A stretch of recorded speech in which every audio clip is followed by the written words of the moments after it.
So the chair is one of my favorite pieces of equipment, but it really demands a lot of upper body strength and control and connection into your back.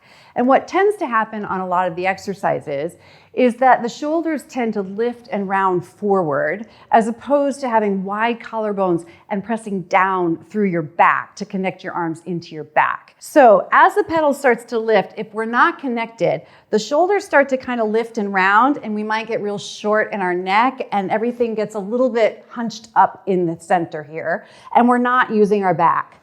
So press the pedal down, and now let's see what we can do. Number one, we want to plug the arms into the shoulders. And I always hear Bob Leakins say that in my head. There it is, you plug in. That was great.